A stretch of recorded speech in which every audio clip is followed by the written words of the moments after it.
you. Oke. Ini kayaknya ada trouble. Oke. Nah, jadi kita akan bahas tentang ini teman-teman ya. Gimana Safiyah binti Huyai ini adalah seorang putri, seorang Ummul Mukminin dari keturunan Yahudi dan bagaimana interaksi mereka gitu. Jadi sebenarnya di istri-istri Rasulullah itu ada gengnya ya. Mereka terbagi dalam hizib gitu. Hizib itu geng lah kalau bahasa Indonesianya. Hizib itu kelompok. Jadi istri-istri Rasul itu ada gengnya.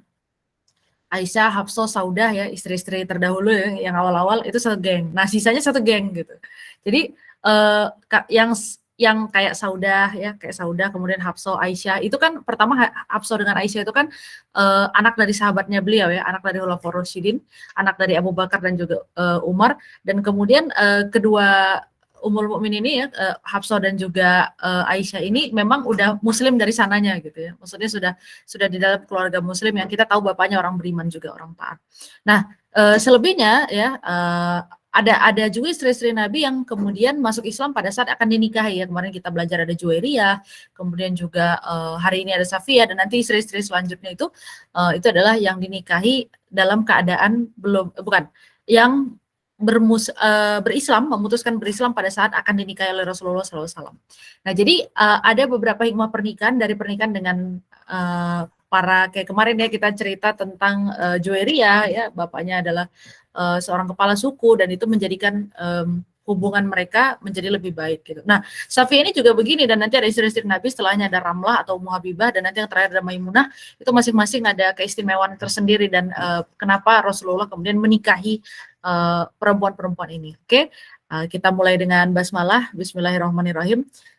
Jadi kita seperti biasa ya, sebelum kita bahas karakternya dan segala macam, kita kenalan dulu sama Safiyah binti Huyai ya. Beliau adalah Ummul Mukminin keturunan Yahudi dan memang punya catatan cukup banyak ya di dalam sirah-sirah Rasulullah SAW. Nah, jadi Safiyah ini nama lengkapnya adalah Safiyah binti Huyai bin Akhtab. Jadi bapaknya namanya Huyai bin Akhtab dan ibunya bernama Barrah bin Samawal ya. Ini adalah keluarganya Safiyah. Nah, Safiyah ini adalah anak dari tokoh di kalangan Bani Nadir. Jadi Bani Nadir ini adalah kita harus dapat dulu gambarannya. Jadi gini teman-teman, di Arab itu ya, di tanah Arab atau kita nyebutnya Hijaz. Hijaz itu adalah nama kawasan Arab pada masa dulu ya, namanya Hijaz. Jadi Hijaz itu yang paling gampang adalah ada Mekah, sekarang ada Madinah, itu dulu satu kawasan namanya Hijaz. Jadi Mekah itu dihuni oleh orang-orang bangsa Arab ya, dihuni oleh orang bangsa Arab yang kita kenal sebagai dengan bangsa Quraisy. Nah, sedangkan di Madinah itu terbagi dua, ada bangsa Arab dan ada keturunan Yahudi gitu ya. Nanti kita cari lagi nih, Yahudi itu apa sih sebenarnya gitu. Jangan salah, jangan suka nyala-nyalain, nanti dikit-dikit wah ini mah konspirasi Wahyudi gitu. Dikit-dikit konspirasi Yahudi ini ini Israel. Kita harus paham dulu apa yang dimaksud dengan Israel, Bani Israel, nah itu beda-beda. Jadi Ayah Safiyah ini adalah tokoh di kalangan Bani Nadir. Bani Nadir itu siapa? Bani Nadir itu adalah salah satu kaum ya, sebagaimana ada Bani Hashim, kalau di Mekah ada Bani Hashim, ada Bani Quraiza ya, Bani Makhzum, Bani Adi. Nah, itu kan di Mekah tuh. Nah, kalau di Madinah ada Bani Nadir namanya. Bani Nadir ini adalah orang Yahudi ya, orang Yahudi atau keturunan Yahudi. Jadi mereka terbagi dua, ada yang Arab ya, ada bangsa Arab, ada Aus Khazraj. Nah, kemudian ada orang Yahudi Bani Nadir gitu ya. Jadi ada beberapa lagi sebenarnya, ada beberapa bani lagi. Nah, bapaknya ini adalah petinggi Bani Nadir, bapaknya Safiyah ini. Sebagaimana yang pernah aku ceritain di pertemuan-pertemuan sebelumnya, yang namanya bangsa Arab itu tidak punya raja ya. Orang Arab itu nggak punya raja tunggal. Jadi nggak ada kayak satu raja. Kalau di masa itu kan Persia rajanya satu gitu ya. Terus kita ke Habasyah, ke Ethiopia rajanya satu. Kita ke India, ke daerah India itu rajanya satu. Kemudian ke Persia gitu ya, ke Romawi, Bizantium, itu semua rajanya satu. Jadi semua kerajaan-kerajaan besar atau gabungan-gabungan kaum-kaum gitu ya, itu satu pimpinannya. Cuman kalau Arab tuh nggak punya. Arab itu adanya pimpinan kaum ya. Jadi ada kaum Bani apa pimpinannya siapa, kaum Bani apa pimpinannya siapa. Jadi Arab itu tidak mengenal kepemimpinan tunggal. Mereka hanya ada kepala-kepala suku di masing-masing Bani gitu. Sederhananya kepala suku. Nah, bapaknya Safiyah binti Huyai ini atau Huyai bin Akhtab ini, dia adalah seorang pimpinan Bani Nadir ya. Dia tokoh penting di Bani Nadir. dan dia dibunuh bersama Bani Quraisyah ya. Ini sorry, Bani Quraisyah itu di Madinah ya, bukan di Mekah tadi. Bani Quraisyah itu di Madinah. Mereka dari bangsa Yahudi ya, orang-orang Yahudi. Nah, Safiyah ini berasal dari keturunan Yahudi dan keturunan langsung dari Nabi Yakub alaihissalam. Nah, ini bingung kan, bangsa Yahudi tapi dari Nabi Yakub. Nah, ini kita luruskan. Jadi teman-teman, kita harus bisa fair membedakan mana yang disebut Bani Israel yang di dalam Quran, mana Israel yang sekarang ngaku-ngaku sebagai negara, ya, ngaku-ngaku sebagai negara, dan mana yang Israel sebagai Nabi Yakub. Jadi, ya, ini mungkin banyak yang nggak tahu. Israel itu adalah nama lain dari Nabi Yakub alaihissalam. Nah, itu nama lainnya. Jadi kalau misalnya kita, kami benci Israel, tunggu dulu, itu Nabi Anda. Jangan salah, jangan sembarangan mengeklaim gitu ya. Israel adalah nama lain dari Nabi Yakub alaihissalam. Jadi Israel itu dari kata Isra dan El. El itu artinya Tuhan. Ya, El itu Tuhan. Nah, makanya kalau kita, ada yang pernah baca Bible? Belum? Sekali-sekali baca nggak apa-apa, santai aja ya. Aku kelas 2 SMP udah baca Bible gitu di pesantren karena memang disediakan untuk dipelajari. Jadi di dalam Bible itu ada kalimat seperti ini, Eli Eli lima sabachthani ya.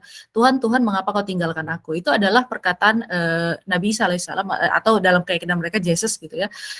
Keyakinannya Yesus ketika disalib dan kemudian dia merasa Tuhan meninggalkan dia gitu. Makanya dia menyebut Eli Eli lima sabachthani, Tuhan Tuhan kenapa kau tinggalkan aku. Nah, jadi Il atau El itu artinya Tuhan. Sebagaimana Nabi Ismail ya, Ismail itu dari kata Ismail. Isma itu dengarkanlah ya, Isma dengarkanlah. El itu Tuhan. Jadi Ismail dengarkanlah wahai Tuhan ya. Karena Nabi Ibrahim itu berdoa untuk mendapatkan anak ini. Jadi Ismail dengarkanlah wahai Tuhan. Ya, jadi Israel itu adalah nama lain dari Nabi Yakub alaihissalam. Nah, Nabi Yakub punya anak, berapa anaknya Nabi Yakub? Coba tulis di kolom chat. Kita tes dulu. Berapa anaknya Nabi Yakub? Biar jelas dulu nih. Apa ini maksud dengan Yahudi dan Israel sebenarnya? Ada yang ingat? Oh, kalau nggak ingat, parah sih. Karena di Quran jelas. Satu aja deh. Siapa anaknya Nabi Yakub? Satu aja. Anaknya 2, 6. Oke. Nabi Yakub anaknya? Oh, nggak ada referensi lain? Nggak apa-apa. Kalaupun belum benar, nggak dikeluarkan dari ruangan ini juga kok. Anaknya Nabi Yakub itu, ntar Google dulu. Lama kalau Google dulu. Ini dikasih tahu sekalian. Anaknya Nabi Yakub itu ada 12 orang. Ya, ada 12 orang. Yang terkenal tentu adalah Nabi Yusuf alaihissalam. Ya, Nabi Yusuf alaihissalam. Jadi Nabi Yakub, oke, kita pahami dulu ya alurnya. Nggak apa-apa, santai aja. Jadi gini, bapak segala nabi, bapak semua nabi itu adalah Nabi Ibrahim alaihissalam, Abul Anbiya ya, bapak semua nabi. Kenapa? Memang Nabi Ibrahim berdoa. Nabi Ibrahim berdoa, ya Allah jadikanlah dari keturunanku nabi-nabi, ulama. Itu memang doanya Nabi Ibrahim alaihissalam. Makanya kemudian nabi penutup para nabi, Nabi Muhammad SAW itu berasal dari nasabnya Nabi Ibrahim alaihissalam. Karena memang doanya beliau, ya Allah jadikanlah keturunanku keturunan nabi-nabi. Jadi memang garis keturunan Nabi Yakub alaihissalam itu, Nabi Ibrahim alaihissalam itu memang nabi-nabi, nabi ulama, orang benar semua gitu. Makanya kan beliau doanya Robbi habli minas solihin. Nah, di sini yang udah nikah, yang belum nikah ya, sering-sering baca doa ini Robbi habli minas solihin. Kenapa? Biar Allah menjaga keturunan kita ke bawah, sekalipun kita nggak ketemu. Iya benar, dari Nabi Yusuf sampai dengan Nabi Isa itu satu jalur ya, satu jalur dari Nabi Ishak. Jadi kan Nabi Ibrahim punya anak 2, Nabi Ishak dan Nabi Ismail. Oke, Nabi Ishak keturunannya sampai ke Nabi Isa alaihissalam itu satu keturunan. Sedangkan Nabi Ismail itu nanti ketemunya Nabi Muhammad SAW. Nah begitu. Jadi alurnya begitu teman-teman. Nah maka yang disebut dengan Israel ya, Israel itu adalah Nabi Yakub alaihissalam. Jadi disebut dengan Bani Israel atau anak keturunannya Nabi Yakub alaihissalam. Nah, salah satu anaknya Nabi Yakub alaihissalam itu namanya Yahuza, ya, namanya Yahuza, yang kemudian kita kenal sebagai Yahudi, gitu. Jadi Yahuza keturunannya itu adalah Yahudi. Maka memang Yahudi dan Bani Israel ini tidak terpisahkan gitu. Nah, apakah ini soalnya sering muncul nih di kajian-kajian ya. Dikit-dikit nyalain Bani Israel. Nah, aku ketawa aja bacanya. Kenapa ketawa? Karena Bani Israel dan Israel yang sekarang, yang aku ngaku sebagai Israel, sebagai sebuah bangsa sekarang ya, yang bukan menginvasi, bahkan meneror Palestina, itu bukanlah Bani Israel yang disebutkan dalam Quran. Jadi mereka adalah sekelompok orang-orang Yahudi, bahkan dikatakan mereka adalah Yahudi palsu, karena aku pernah baca satu buku yang mengklaim bahwa tidak ada lagi keturunan Yahudi murni sebenarnya di dunia ini ya, yang ada hanyalah keturunan campuran. Karena Yahudi itu matriarki, jadi dia turun dari pihak ibu, dari pihak perempuan gitu. Yahudi Askenazia itu ya, itu adalah Yahudi yang apa namanya? Yahudi yang kita paham lah ya, ini yang mana. Yahudi-Yahudian itu maksudnya Yahudi palsu bahasanya. Jadi Yahudi itu kan dia turun dari pihak ibu ya, turun dari garis pihak ibu. Maka kemudian keturunan Yahudi itu dikatakan, ini bukunya mengklaim ya, bukunya mengklaim bahwa tidak ada lagi Yahudi asli gitu. Ya, jadi Israel sekarang adalah sekelompok orang, nggak cakep itu ya adikku ya, itu tidak cakep. Jadi mereka adalah sekelompok orang yang mengaku-ngaku sebagai bangsa yang dipilih ya. Israel itu kan mengaku sebagai the chosen one ya, bangsa yang terpilih. Jadi kayak gitulah cerita singkatnya siapa itu Israel ya. Jadi memang Safia ini keturunan Yahudi tapi memang punya garis sampai dengan Nabi Yakub alaihissalam. Ya karena memang Israel itu adalah Nabi Yakub gitu. Nah, jadi Yahuza itu siapa? Yahudi itu adalah anak dari Nabi Yakub alaihissalam, salah satu anak dari Nabi Yakub alaihissalam yang merupakan saudara dari Nabi Yusuf alaihissalam. Nabi Yakub itu punya istri 4 ya. Nabi Yakub itu satu ibu dengan adiknya Bunyamin ya. Bunyamin. Nah, Bunyamin itu adiknya Nabi Yusuf, itu satu ibu. Nah, jumlahnya 12 tuh. Inilah yang diajak hijrah ke Mesir. Ya, dipindahkan begitu Nabi Yusuf jadi menteri ya, menteri ekonomi kalau saat itu, menjadi menteri di Mesir, maka kemudian seluruh keluarganya diboyong pindah ke Mesir. Nah, jadi siapa yang pertama kali mengeluarkan Bani Israel dari Palestina ya, dari Syam, itu kan aslinya di Syam tinggalnya. Siapa yang pertama kali mengeluarkan Bani Israel dari Syam adalah Nabi Yusuf alaihissalam, dan yang mengeluarkan Bani Israel dari Mesir ya, kemudian dikembalikan lagi ke tanah Syam, itu adalah Nabi Musa alaihissalam dengan kejadian laut terbelah. Nah, itu kita harus paham tuh. Ya. Ini kalau ngomongin sejarah emang seru banget lah. Gitu.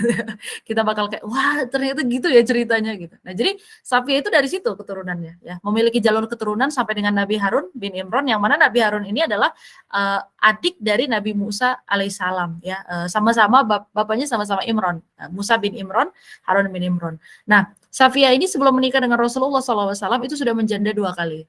Nah, dan dari kedua pernikahannya itu tidak dikaruniai anak. Kenapa? Karena usianya pada saat dinikahi Rasul ya, beliau menjanda 2 kali di usia 17 tahun. 17 tahun. Jadi memang walaupun istri-istri Nabi itu janda ya, mereka itu memang muda-muda sekali usianya. Yang tertua Saudah, kita pernah belajar ya sebelumnya, Saudah binti Zam'ah, itu yang tertua sekitar 63 tahun ya, 60 tahun lah pada saat dinikahi. Jadi Safia ini menjanda 2 kali ya, dari kedua pernikahannya tidak dikaruniai anak. Suami pertamanya adalah Salam bin Mishkam Al-Qurazi Al-Yahudi, jelas Al-Qurazi Al-Yahudi, udah jelas ya dia dari mana gitu. Dan memang kedua-dua suaminya ini adalah tokoh besar Yahudi. Suami pertamanya ini kemudian menceraikan Safia, kemudian Safia menikah lagi dengan Kinanah bin Ar-Rabi bin Abul Huqaiq. Nah, Kinanah ini jadi ceritanya sebelum dinikahi sama Rasulullah SAW, Safia ini baru nikah sama Kinanah, masih pengantin baru, masih fresh ya, masih baru menikah, masih fresh banget lah, masih anget-angetnya gitu.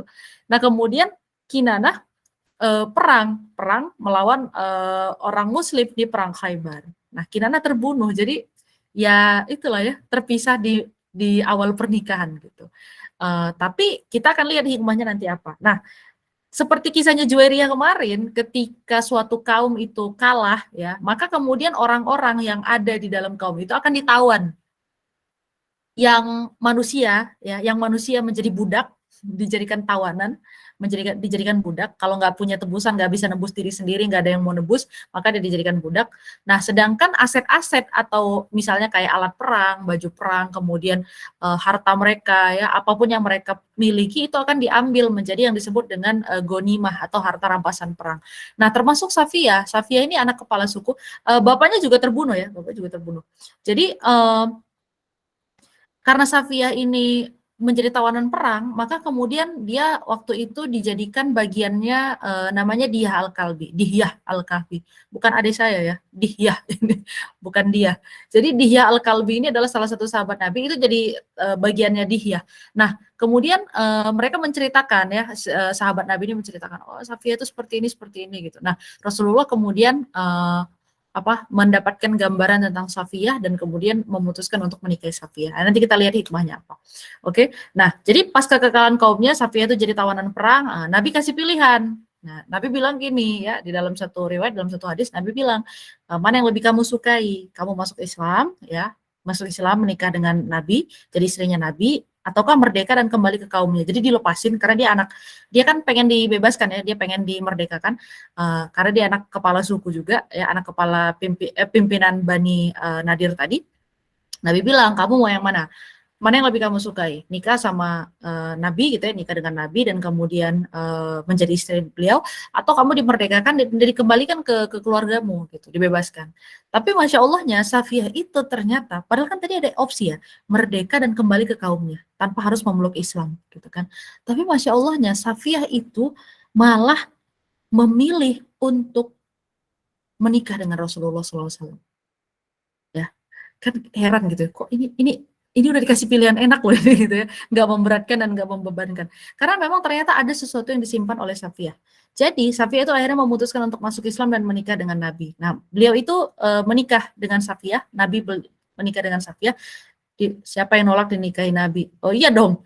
Iya benar. Saya juga kalau misalnya saya dipaksa juga saya mau. Jangan dipaksa. Gak usah dipaksa, saya juga mau ikhlas ya. Oke. Nah, jadi Safiyah dinikahi Nabi pada tahun ke-7 Hijriah, usianya saat itu 17 tahun ya. 17 tahun sudah 2 kali menjanda. Jadi, teman-teman, ketika kita bicara tentang usia pernikahan Bunda Aisyah radhiyallahu anha, ya, kita nggak bisa pakai ukuran zaman sekarang. Karena lihat aja nih, istri-istri Nabi usianya belum 20, itu sudah menjanda. Bayangin ya, usia 17 tahun nih Safiyah nih. Usia 17 tahun sudah menjanda 2 kali. Itu berarti pernikahan pertamanya, ya berarti di bawah itu lagi, di bawah 17 gitu. Jadi usia pernikahannya Aisyah tentu tidak mengherankan dan tidak membingungkan buat kita gitu. Karena ya itu adalah hal yang lumrah ya. Kita lihat aja istri-istri Nabi, berapa kali kita dalam sesi istri-istri Nabi ini kita melihat usia istri Nabi saat dinikahi, kan selalu aku cantumin berapa usianya saat dinikahi. Mudah-mudah sekali kan 18, 17, kemudian 20, 30 itu normal gitu. Jadi memang rata-rata masih muda-muda sekali dan itulah usia pernikahan orang pada saat itu. Nah, Safi ini dinikahi dalam perjalanan pulang ya dari Haibar ke Madinah. Jadi pestanya akadnya nggak di Madinah. Makanya istri-istri beliau itu kaget. Istri-istri Nabi itu kaget waktu Nabi pulang bawa adik madu yang baru gitu. Bawa istri yang baru gitu. Karena memang nggak tahu kan, nggak ada handphone, nggak ada apa segala macam ke zaman sekarang. Jadi memang dinikahi pada saat pulang dari Haibar ke Madinah.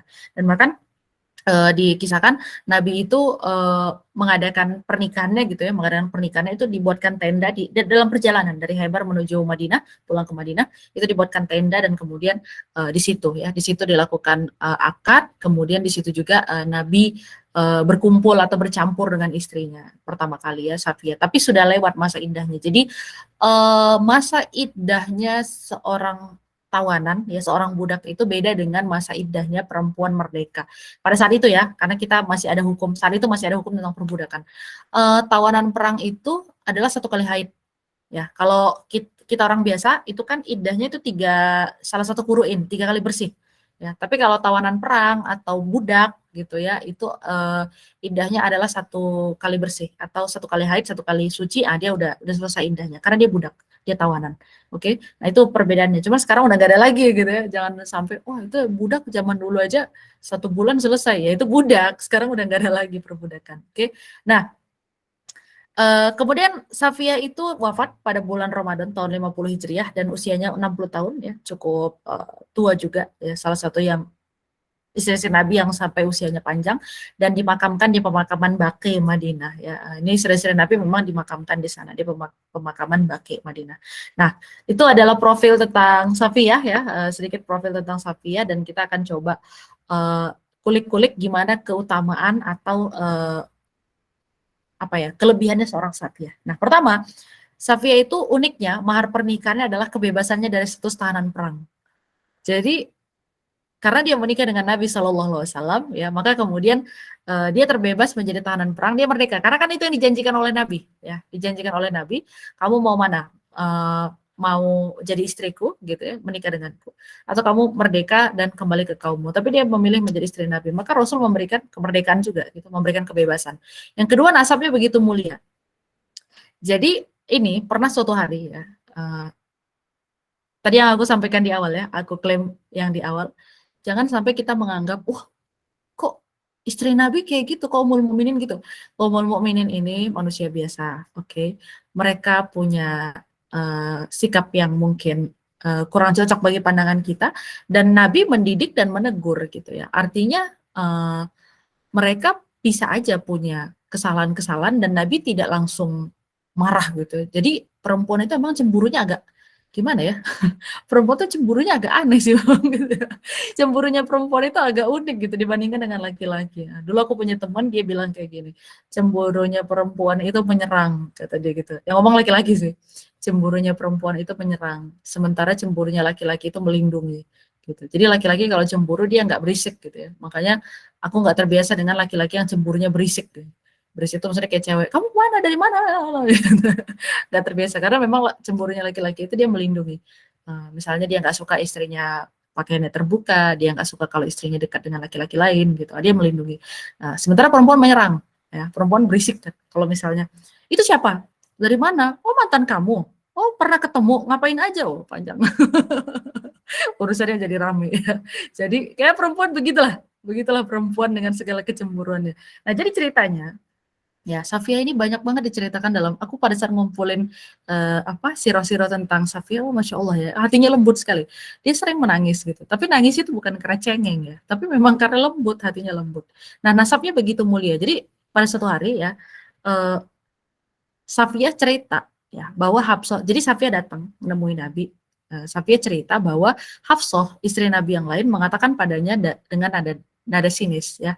Apa yang dikatakan oleh Hafsah, dasar anak perempuan Yahudi, dasar keturunan Yahudi gitu. Ya, astagfirullahaladzim. Ya itulah ya manusia, itulah perempuan dengan segala cemburunya. Safiyah datang menemui Nabi dalam keadaan menangis. Nah, kemudian Nabi nanya, kenapa nangis? Nah, gitu ya. Ini teman-teman, kalau kita ngelihat hadis Nabi, ngelihat sirah Nabi ya, aku ngerasain satu hal. Gini, kenapa kita merasa Nabi itu orang yang kaku? Karena kita nggak baca sirah, pakai terjemahan baku. Ya, ini sering banget aku sampein kalau lagi ngajarin di murid-murid juga. Kenapa kita merasa Rasul itu orang yang tidak luwes, tidak fleksibel, kaku? Karena sayangnya kita membaca hadis pakai terjemahan baku. Ya, apa yang membuatmu menangis kan gitu kan? Apa yang membuatmu datang menemuiku kayak gitu. Tapi padahal kalau kita baca bahasa Arabnya itu sebenarnya adalah bahasa Arab yang sangat-sangat fleksibel. Rasul itu adalah orang yang paham bergaul, paham batasan pergaulan, paham hijab bergaul. Ya. Berapa kali kita lihat di dalam sirah Nabi berkomunikasi langsung dengan para muslimah, para perempuan. Ya. Tapi memang ada syarat-syarat, dia tidak boleh di tempat tertutup, kemudian punya jarak, membicarakan hal-hal yang penting gitu ya, hal-hal yang memang perlu diketahui oleh Rasulullah atau perlu diketahui oleh muslimah itu sendiri. Jadi Rasul itu sebenarnya tidak kaku teman-teman. Tapi kita jadi ngerasa Rasul itu sangat serius, kaku. Kenapa? Karena kita baca sirah pakai terjemahan baku. Ya, maka sesekali teman-teman harus bisa paham konteks kejadiannya. Nah, makanya nggak apa-apa menyampaikan hadis, menyampaikan sirah gitu dengan bahasa yang lebih santai, dengan bahasa yang ya kayak kehidupan kita sehari-hari lah. Karena kan begitu juga Nabi punya kehidupan sehari-hari kan. Nah jadi Nabi nanya gitu kan, kenapa nangis? Kok datang-datang nangis ada apa? Kata Safiyah, Hafsah tadi bilang memanggilku dengan anak perempuan Yahudi. Bahasa kita tadi Hafsah ngatain, katanya aku anak perempuan Yahudi gitu kan. Terus Nabi bilang apa? Nah, Nabi lihat bagaimana Nabi menenangkan hatinya Safiyah ya. Safiyah, kamu itu adalah putri Nabi. ya kamu itu seorang putri Nabi. Jadi karena turunannya ada kan, turunannya dari Nabi, pamanmu seorang Nabi, Nabi Musa alaihissalam, dan sekarang berada dalam perlindungan seorang Nabi, ya menjadi istri seorang Nabi. Bukankah itu sudah jadi suatu kebanggaan? Nah, kata Rasulullah, kamu tuh takut apa gitu ya? Apa yang membuatmu sedih? Apa yang membuatmu nangis gitu? Loh, kamu itu kamu istri seorang nabi ya, walaupun kamu Yahudi gitu ya, walaupun kamu Yahudi, kamu istri seorang nabi, pamanmu nabi, ya kamu punya keturunan dari nabi, dan sekarang dalam pemeliharaan dan pengawasan seorang nabi. Apa yang bikin kamu sedih? Nggak ada dong Sofia gitu. Nah, kemudian Sofia menjadi tenang. Nah, kemudian Nabi menegur Hafsah. Lihat ya, bagaimana Nabi menegur Hafsah. Nih, ibu-ibu ya, membuat yang apa? Para suami harusnya sih sayangnya nggak bisa masuk sini ya, suami-suaminya ya. Tapi para suami itu harus menegur, para ayah ya harus menegur anaknya dengan cara yang ahsan, dengan cara yang baik. Bagaimana Rasul menegur Hafsah? Ya, beliau mengatakan, wahai Hafsah bertakwalah kepada Allah. Jadi cuma disuruh gitu, ya. Wahai Hafsah bertakwalah kepada Allah. Nggak dikata-katain, nggak dimarah-marahin gitu. Kamu nih udah bikin dia nangis nggak? Makanya suami saya dengar sekalian, oh alhamdulillah, alhamdulillah ya, nggak apa-apa dengar sekalian. Cuman memang nggak bisa masuk ke Zoom ini ya karena cewek semua. Nah, jadi begitu laki-laki itu kalau mau menasihati perempuan, satu dengan cara yang tegas ya. Nah, karena perempuan itu kan interpretasinya kemana-mana. Dikasih tahu A, nanti otaknya ke B, ke C, ke D ya. Dikasih tahu yang arahnya ke kanan, nah dia mikirnya ke kiri. Ya biasalah, kayak emak-emak lah kan, nyalain lampu sen kanan, belok kiri, kayak gitulah. Perempuan emang gitu sih otaknya, gitu. Ya. Nah jadi Rasul mengatakan, wahai Hafsah bertakwalah kepada Allah. Maksudnya apa? Wahai Hafsah gitu ya, sesungguhnya Allah tidak memandang. Ini pesan. Ya, di balik kata-kata ini ada pesan. Sesungguhnya Allah tidak memandang apakah dia keturunan Yahudi. Kamu betul kamu keturunan kan Hafsah anaknya Umar ya. Betul bapakmu adalah seorang muslim terbaik gitu. Tetapi Allah tidak melihat siapa nasabnya. Maka bertakwalah kepada Allah karena yang paling mulia di sisi Allah adalah yang paling tinggi ketakwaannya kepada Allah. Jadi itu pesannya Nabi ya. Maka suami-suami kalau menegur istri gitu ya, dan istri-istri pun harus bersedia mengajari suami. Saya pengennya ditegur bagi gini gitu. Jadi suami istri itu harus ada keterbukaan ya. Jangan main apa namanya sembunyi-sembunyian. Uh, Istri perlu mengajari, bukan mengajari, istri perlu ngasih tahu suami gimana harusnya memperlakukan dia. Misal ya, contoh yang kalau aku lagi ngambek jangan diajak ngomong ya, biarin aja diem dulu, nggak apa-apa. Yang kalau aku ngambek, beliin jajan ya, aku tuh suka loh kalau dijajanin, gitu. Jadi suami tahu, oh ngadepinnya gini. Gitu pun sebaliknya, suami juga harus ngasih tahu istri bagaimana dia ingin dilayani, ya. Dek, kalau misalnya ngasih tahu aku jangan marah-marah dong, kayak gitu kan. Oh iya, udah istri ngerti. Jadi harus ada keterbukaan, ya. Kasih tahu aja bagaimana kita selama ini dilayani, ya. Mungkin bagaimana selama ini kita berinteraksi dengan keluarga. Kasih tahu aja. Saya kalau nangis kayak gini, saya kalau lagi kecewa seperti ini. Kenapa? Karena kita adalah dua orang yang berbeda. Dua orang yang berbeda yang baru saling mengenal ya, jadi perlu saling ngasih tahu, saling menginformasikan gitu ya, biar sama-sama terbuka. Nah, jadi Rasul pun begitu mengingatkan Hafsah, tegas ya, tegas tapi juga tidak kasar gitu. Wahai Hafsah bertakwalah kepada Allah, itu adalah pesan ya. Istri-istri Nabi itu paham, bertakwalah kepada Allah artinya kamu hindarilah perbuatan-perbuatan yang seperti tadi ya. Allah tidak akan melihat dari mana nasab kalian. Nah itu salah satu riwayat ya. Satu lagi ada sih sebenarnya Zainab binti Jahsy ya. Jadi Zainab binti Jahsy itu sempat dihajar. Hajar itu bukan hajar ya, tolong. Hajar itu dicuekin, ya. Hajar itu tidak diperdulikan, apa namanya, diacuhkan.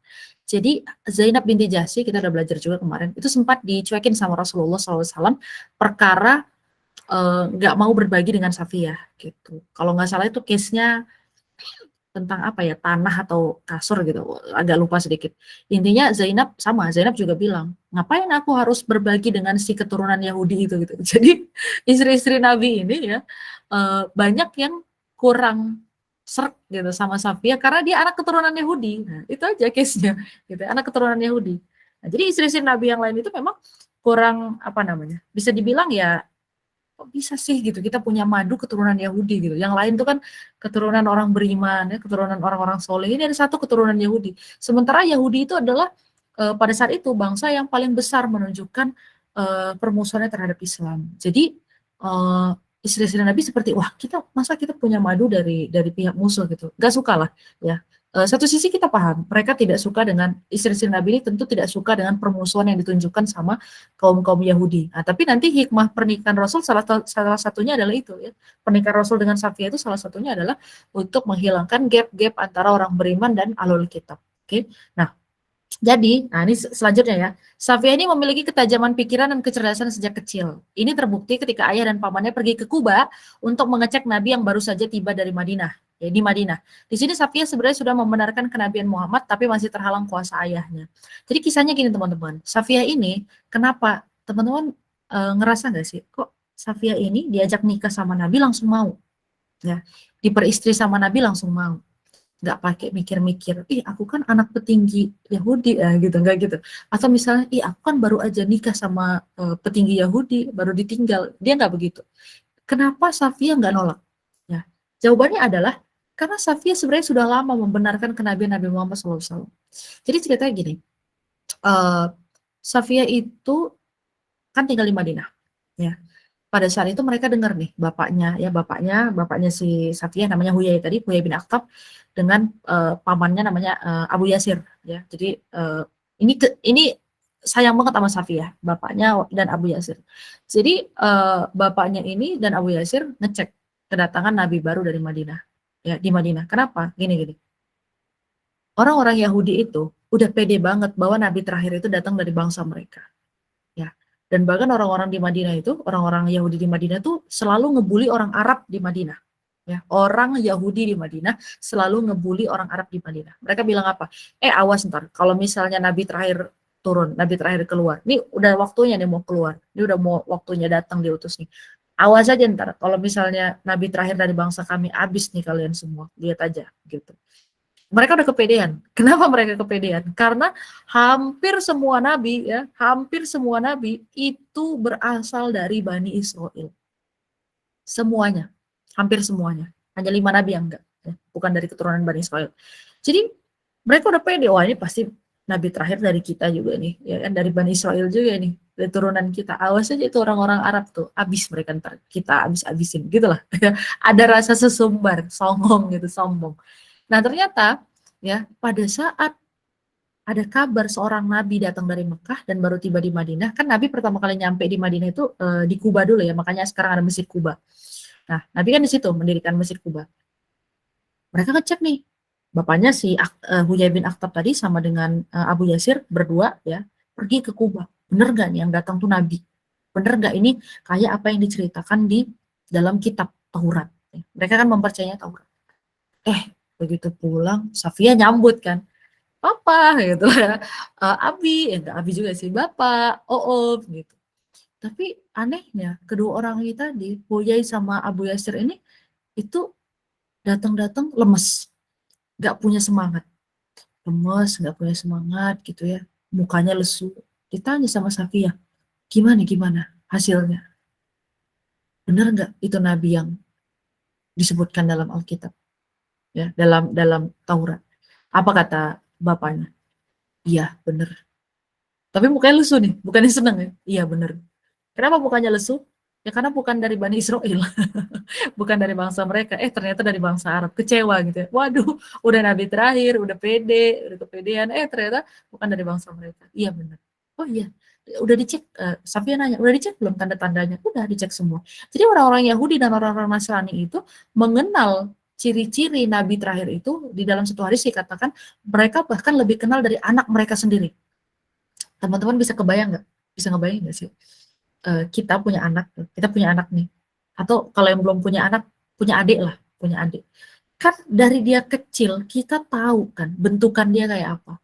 Ada tompel di mana, ada tahi lalat di mana gitu ya, terus bentuk hidungnya kayak apa, rambutnya gimana, kita kenal sekenal-kenalnya.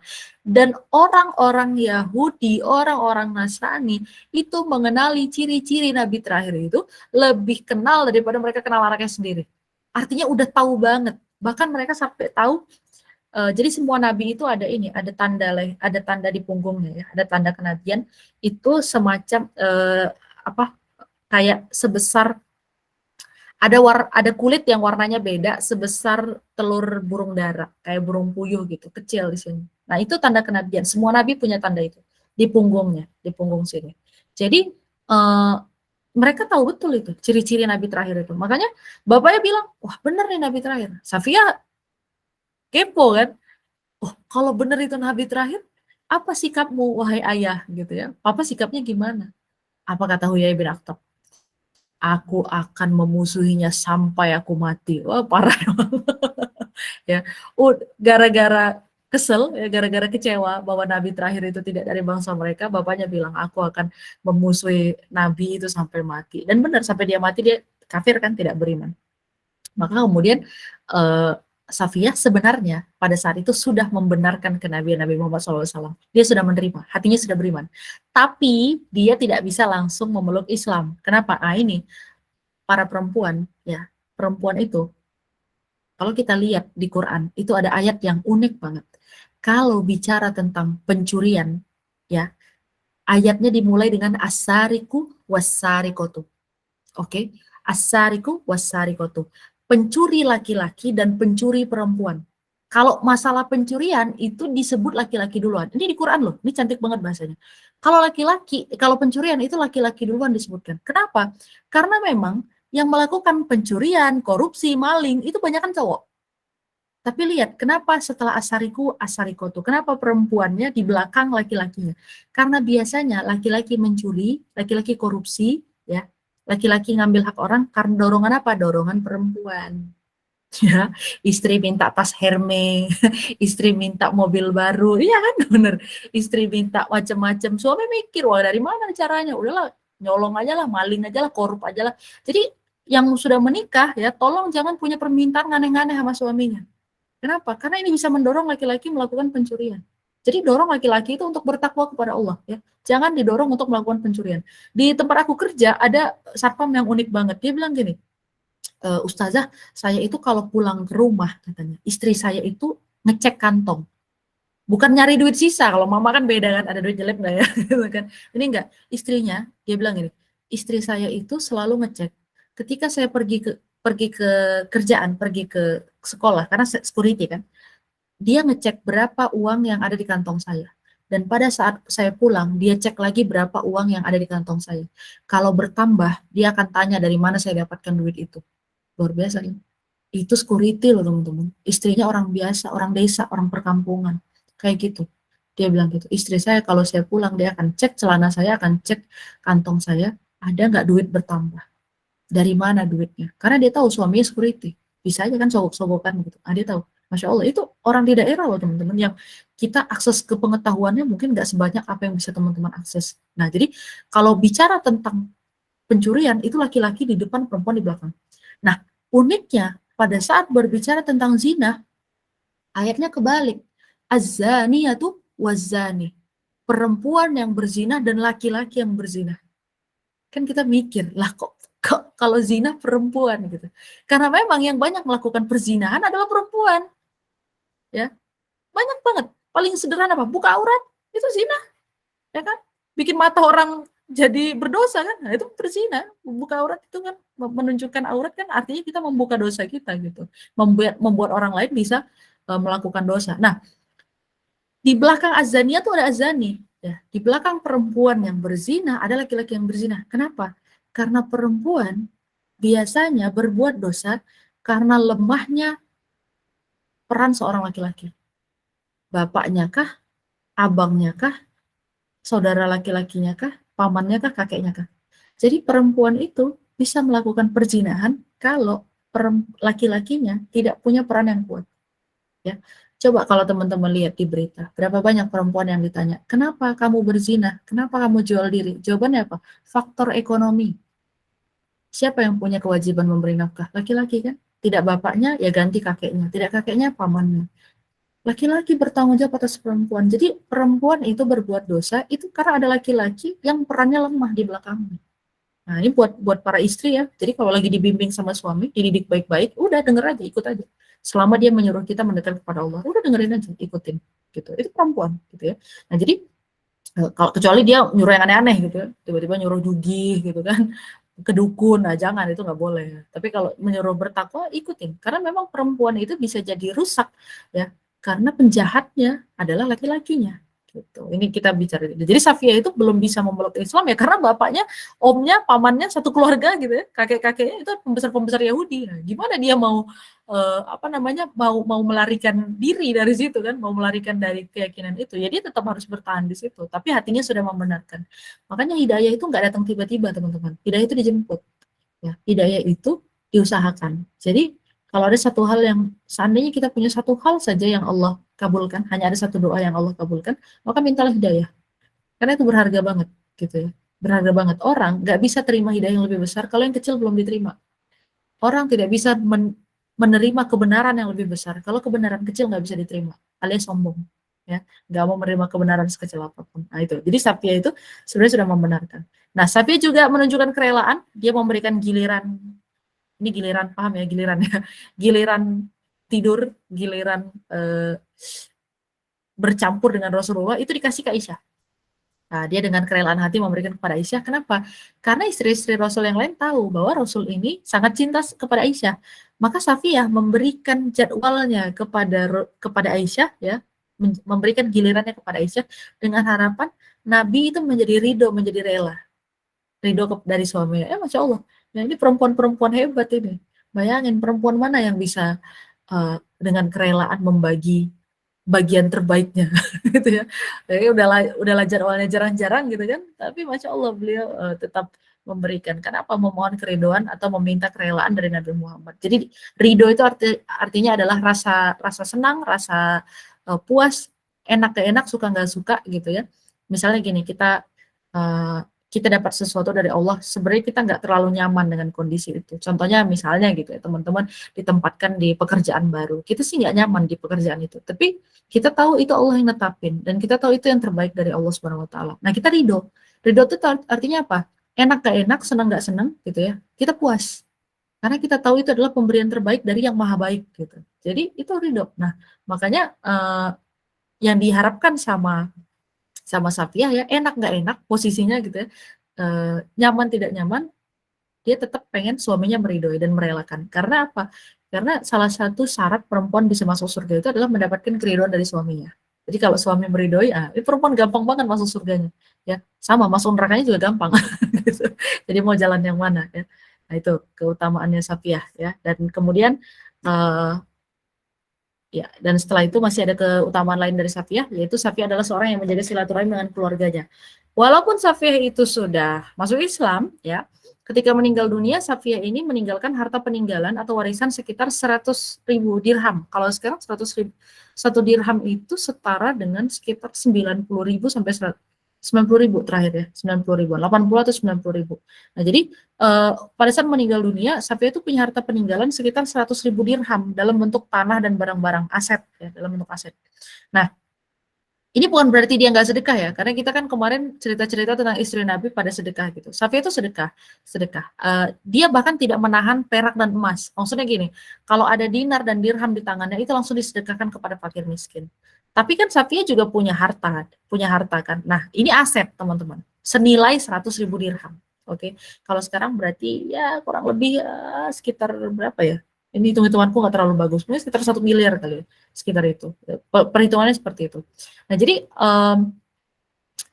Safiyah ini meninggalkan warisan kepada saudara laki-lakinya yang masih beragama Yahudi, alias adik cowoknya yang masih beragama Yahudi.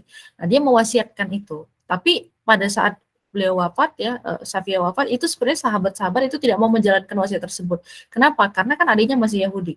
Adiknya masih Yahudi. Tapi akhirnya dengan saran dan pertimbangan dari Aisyah radhiyallahu anha, maka wasiat tersebut tetap dijalankan. Dan bahkan ya teman-teman, Safiyah itu pernah dalam tanda kutip itu difitnah. Ya, difitnah. Safiyah punya budak ya, punya budak perempuan. Dan itu tuh kurang senang gitu. Biasalah, you know ya. Selalu ada fitnah-fitnahan gitu kan, selalu ada.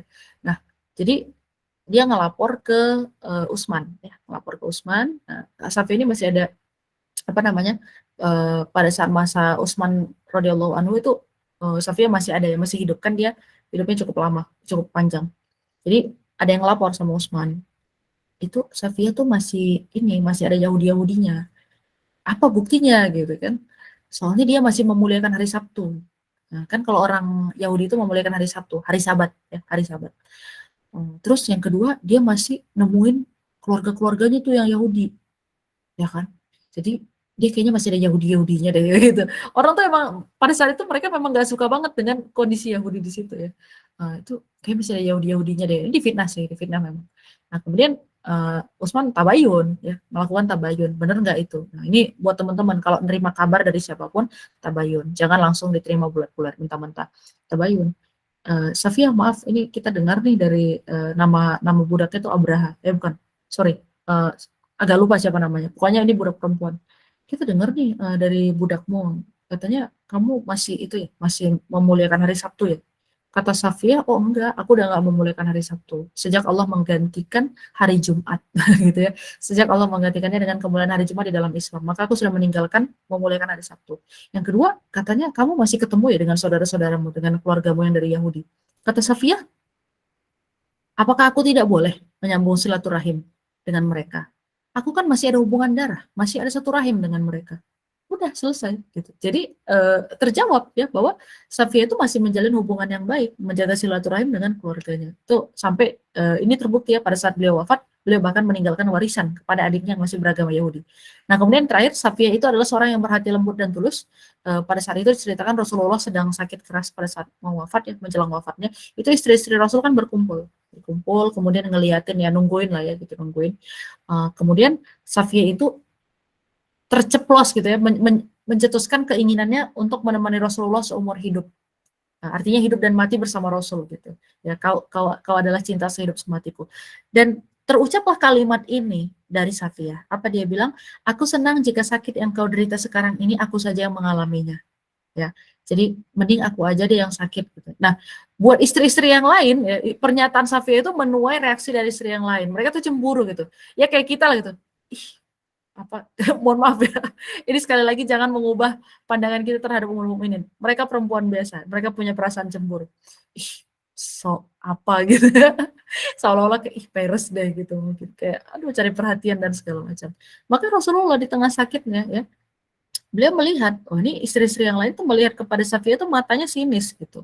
Dan kemudian mereka cemburu, mukanya cemberut dan sorotan mereka tajam mengarah ke Safia. Jadi kayak kurang senang gitu. Wajahnya kelihatan lah ya, mimiknya kurang senang. Nah, Rasul membaca kondisi ini, apa kata Rasul? Berkumurlah kalian. Nah, kalau bahasa kita cuci mulutmu gitu. Nah, saya kalau bercanda sama teman-teman di sini, jangan ngomong gitu, cuci itu mulutmu gitu. Itu bercandaan, maksudnya bersihkan perkataanmu gitu.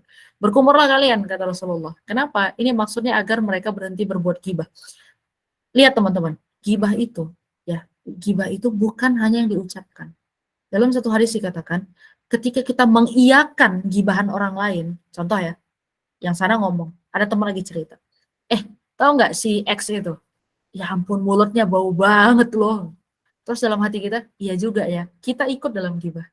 Ketika kita mengiyakan gibahan orang, kita ikut bergibah. Nah, itu teman-teman. Jadi dengan pandangan matanya saja itu adalah gibah gitu ya. Saling dalam hati itu pasti menyimpan sesuatu yang dia ingin menceritakan keburukannya gitu. Maka Rasul bilang berkumurlah kalian. Istri-istri kan pada bingung, buat apa gitu. Bersuci dari apa kan maksudnya ngebersihin apa orang kita nggak mulut kita nggak bau, kita nggak makan apa-apa gitu kan. Kata istri-istri Rasul, maka Rasul bilang dari muka masam kalian ya, maksudnya itu tadi tuh mimik wajah tuh harus dijaga. Demi Allah Safiyah jujur dengan ucapannya, dia tulus. Jadi dia mengatakan aku lebih suka kalau aku yang sakit bukan engkau ya Rasulullah, itu dia tulus. Jadi Safiyah itu dalam beberapa sirah yang informasi sirah yang aku kumpulin ya, Safiyah ini hatinya lembut sekali. Sering sekali dia datang ke hadapan Rasulullah, dia menangis ya, hatinya lembut, dia ngelihat apa namanya, ngelihat pemandangan tertentu dia bisa ikut menangis gitu ya. Tapi bukan karena cengeng teman-teman, karena memang hatinya tulus, hatinya lembut. Nah, satu lagi memang yang sering di apa namanya, Safia ini di antara istri Rasul itu bertubuh pendek ya, tubuhnya pendek. Jadi ada juga istri Rasul yang bilang apa Safia masih gini doang. Jadi sampai ditunjukin itu. Safia masih gini doang. Maksudnya menunjukkan dia pendek gitu.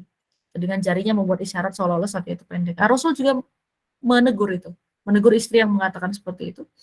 Kata Rasul, sesungguhnya ucapanmu itu jika kamu meludah ke laut, maka seluruh laut itu terkotori, teracuni, kotor. Kenapa ya? Karena kalimat seperti itu adalah kalimat penghinaan. Kalimat penghinaan yang ini nih buat teman-teman yang mungkin punya concern terhadap body shaming, ya, body shaming. Ketika kita menghina ciptaan Allah, sesungguhnya kita sedang menghina penciptanya. Ya, jadi makanya kita jangan pernah itu body shaming, mengucapkan kalimat-kalimat buruk tentang fisik orang lain. Karena itu ciptaan Allah. Menghina ciptaan Allah sama dengan menghina penciptanya. Ah, gitu teman-teman ya. Nah, terakhir apa sih hikmah dari pernikahannya?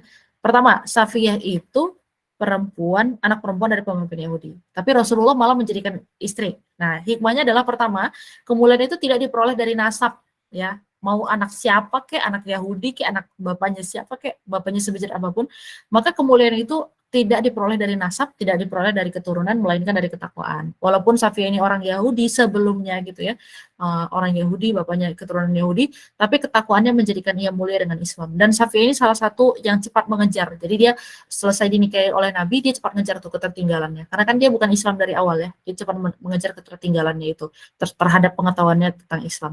Nah yang kedua, Rasul menikah dengan Safiyah itu menunjukkan bahwa Rasul tidak memusuhi orang-orang Yahudi.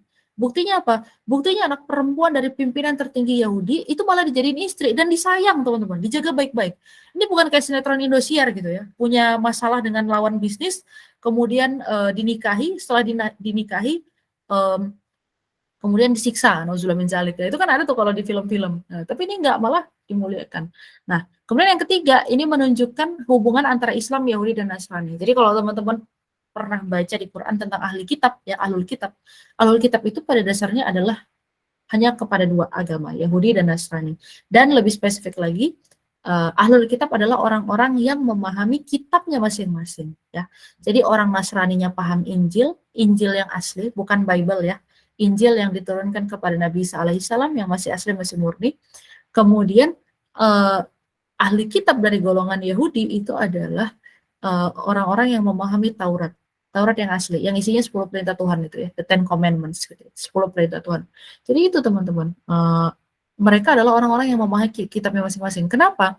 Karena sebenarnya kalau orang yang belajar Taurat, belajar Injil, pada saat mempelajari Quran, mereka nggak kaget, karena isinya sama, sinkron. Cuma Quran menyempurnakannya dengan hal-hal yang datang lebih baru, gitu, melengkapi dua kitab ini sebelumnya. Jadi Taurat itu disempurnakan oleh Injil, Injil kemudian disempurnakan oleh Al-Quran.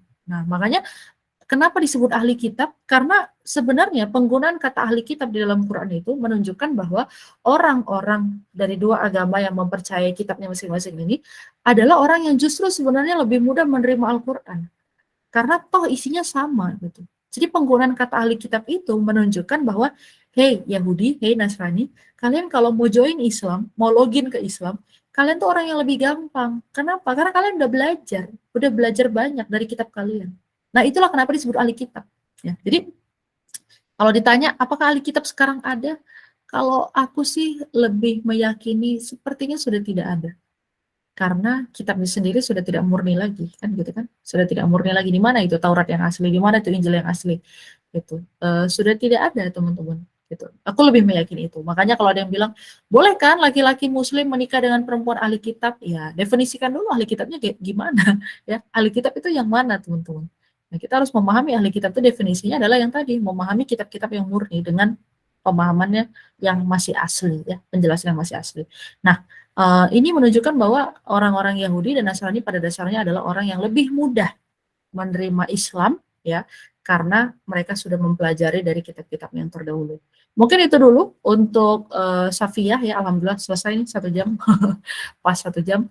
Teman-teman kalau ada pertanyaan silakan di kolom chat boleh ya, di unmute boleh silakan.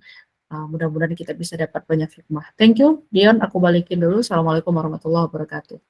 Waalaikumsalam warahmatullahi wabarakatuh. Baik, untuk kakak-kakak dan teman-teman sekalian, jika ada yang ingin bertanya bisa langsung dihidupin aja mikrofonnya. Kita udah bisa buka diskusi untuk sahabiah sesi ke-9 ya, Safiyah, yang tadi luar biasa, Masya Allah. Ada banyak sekali hikmah ya di balik pernikahan Rasulullah SAW dengan Safiyah gitu ya.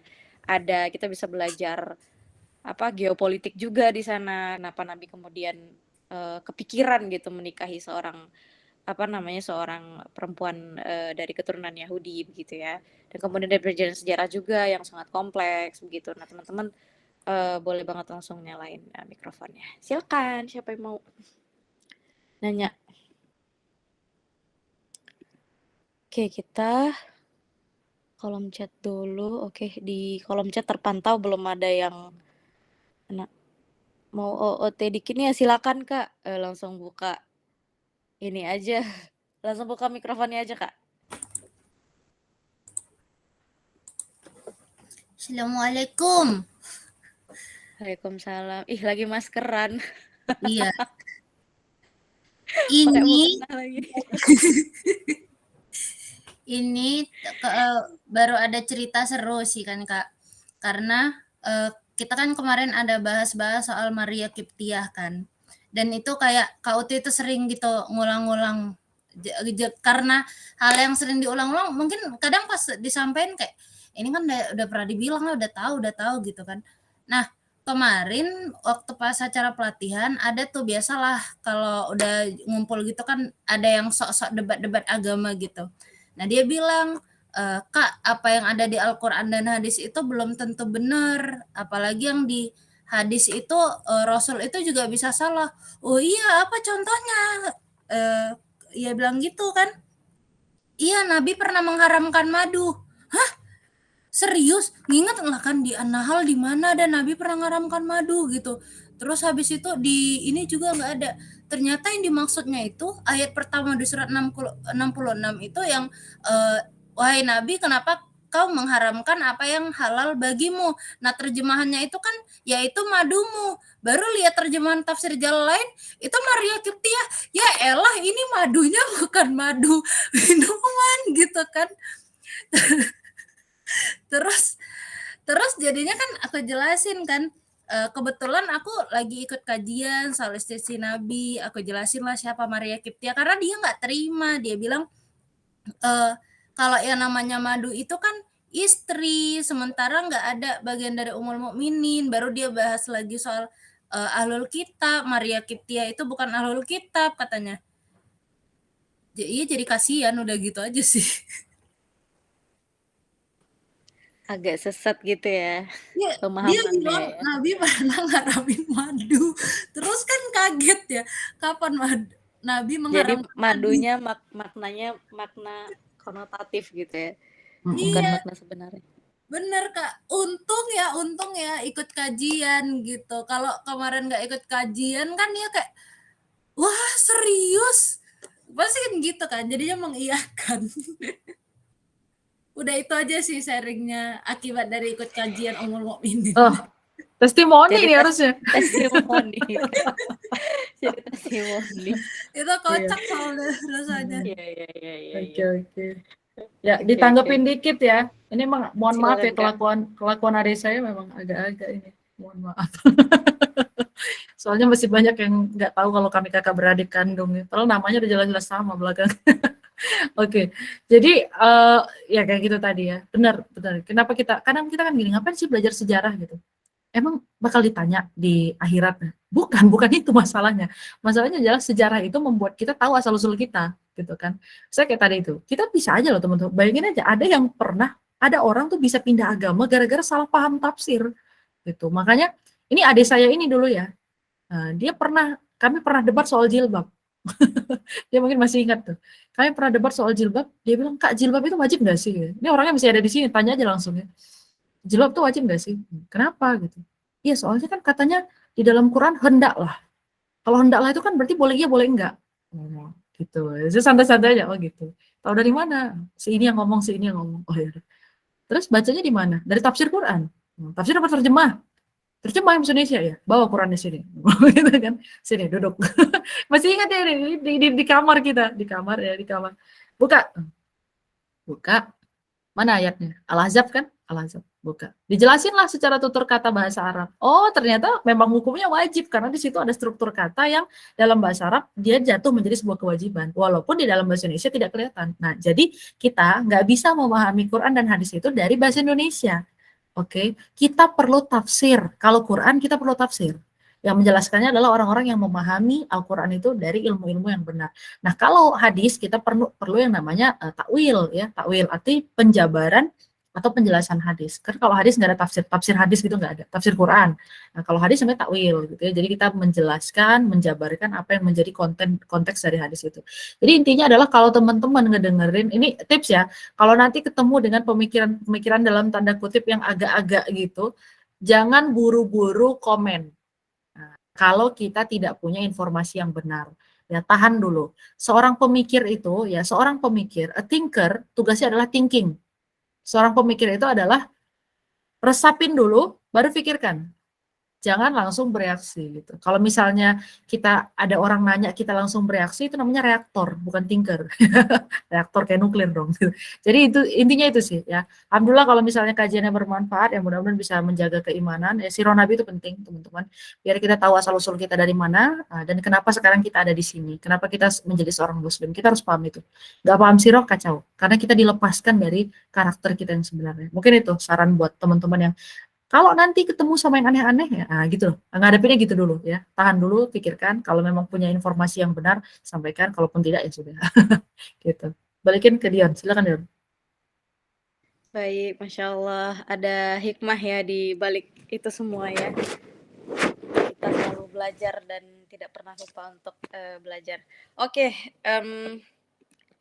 ini Kak Nasriati nanya di kolom chat. Posisi belajar Quran dan belajar kitab kayak di pondok-pondok tradisional itu mana yang utama? Kami dianggap kafir soalnya kami belum membuat kelas kitab di sini, Kak. Dan bagaimana agar tetap tangguh dituduh Wahabi? Waduh, nih sensitif nih, Kak. Baik. Aliran sesat dan sebagainya karena ngajar tahfiz Quran. Nah, ini kayaknya sensitif dan agak sedikit kontekstual juga ya. Mungkin ya ada unsur-unsur kebudayaan juga yang mungkin ada di sana. Mungkin bisa dijelasin dulu Kak. Silakan Kak. Oke, baik. Bismillah. Gimana kalau belajar kitab? Ya, pertama gini teman-teman.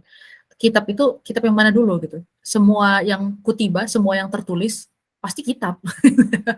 Semua yang tercantum, semua yang kataba itu kan dalam bahasa artinya dua. Satu menulis, ya. Satu lagi adalah menetapkan. Jadi kayak kutiba alaikumusiyam, Allah telah menetapkan, ya, mewajibkan kamu semua untuk puasa. Jadi kutiba itu punya dua makna, satu tertulis, satu ditetapkan. Karena memang kan ketetapan Allah tertulis kan di Lauhul Mahfuz. Ya. Itu hubungannya ke situ teman-teman. Jadi kitab tuh yang mana dulu gitu. Kan kita ini mungkin kalau di aku tahu tempatnya Nas itu kan di Aceh ya. Mungkin apa namanya? Iya, kitab kuning. Kan di sana banyaknya dayeh ya. Dayeh apa dayah? Dayah yang kayak dayah. Oh kalau dayah mah di sini. Nah, ya dayah.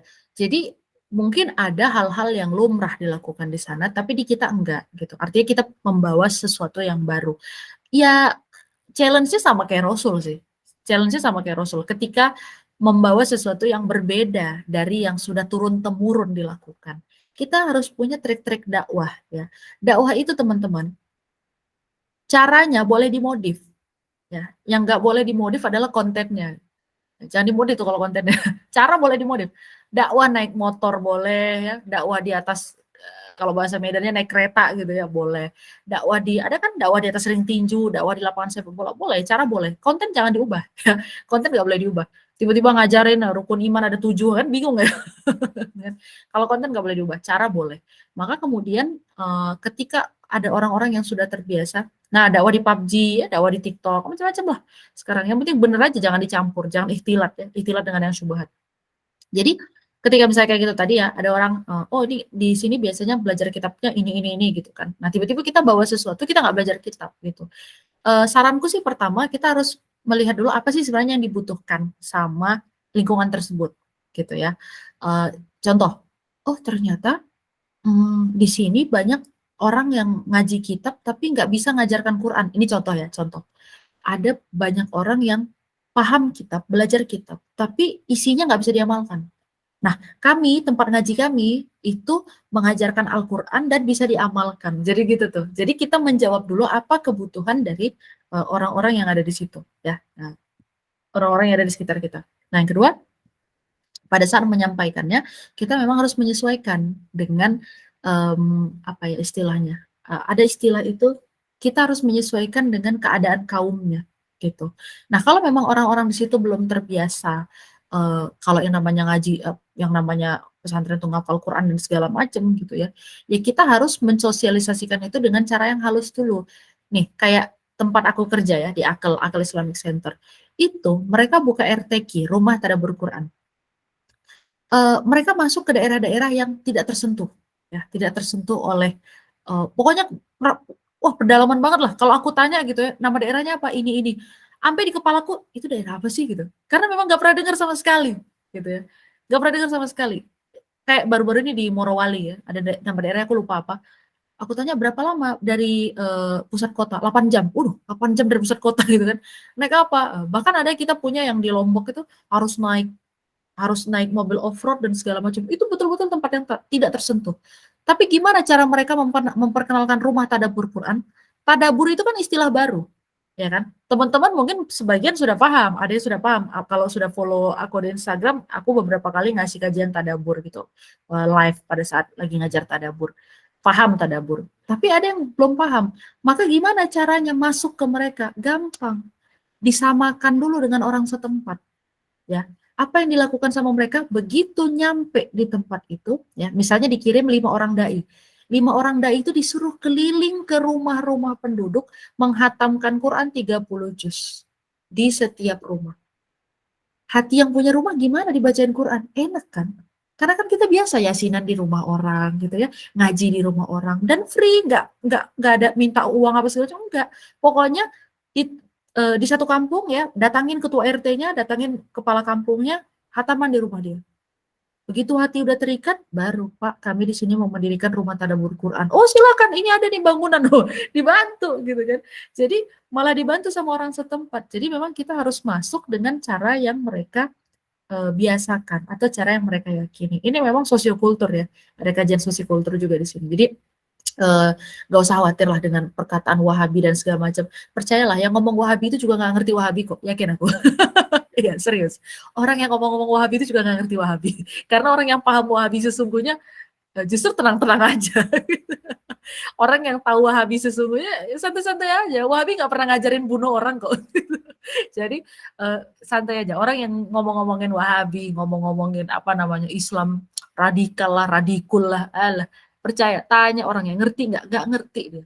Karena kalau orang yang ngerti justru nggak akan ketakutan dengan hal-hal kayak gitu. Ya contohnya kayak Islam radikal lah ya.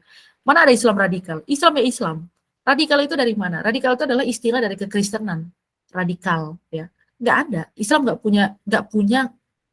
punya julukan. Jadi kalau ada orang bilang Islam radikal, itu sama aja kayak kita bilang, oh berarti ada dong Kristen Sufiah gitu.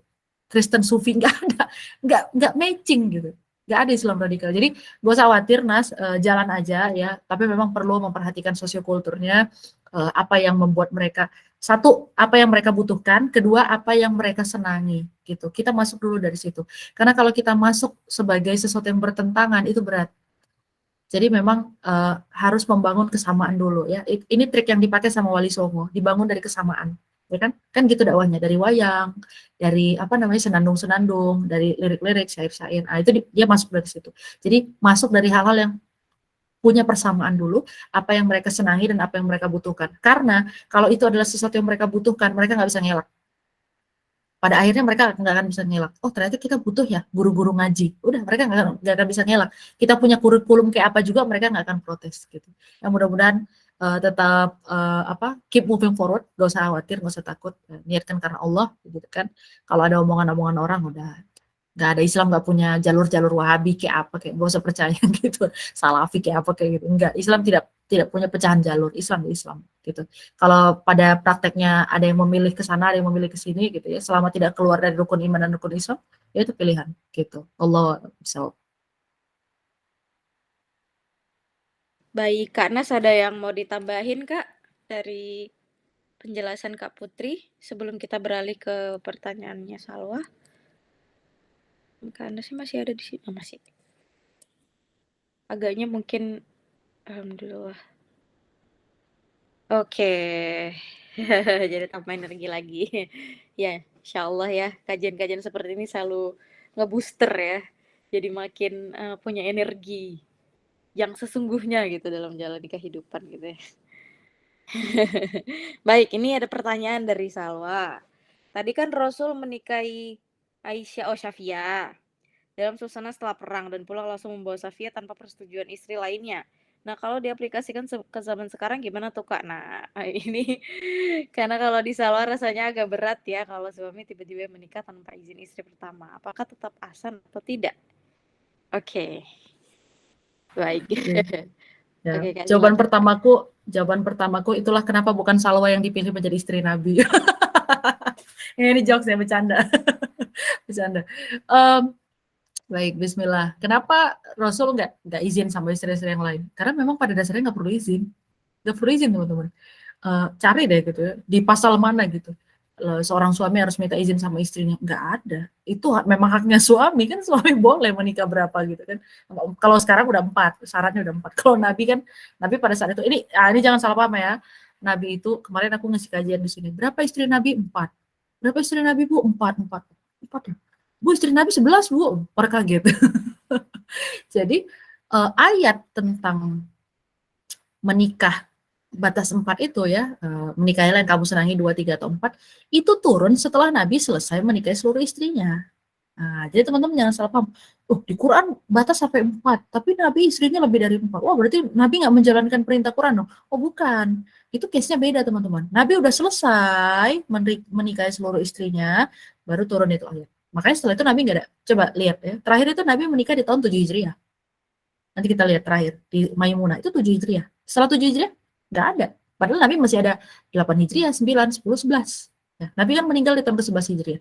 Masih ada 4 tahun lagi. Ya, ayat itu turun udah selesai, nggak dilanggar gitu. Artinya ayat itu turun setelah Nabi sudah selesai menikahi seluruh istrinya. Dan ayat itu, ayat tentang poligami itu turun bukan karena pernikahan. Asbabun nuzulnya bukan pernikahan, tapi asbabun nuzulnya adalah harta anak yatim. Nanti coba cari.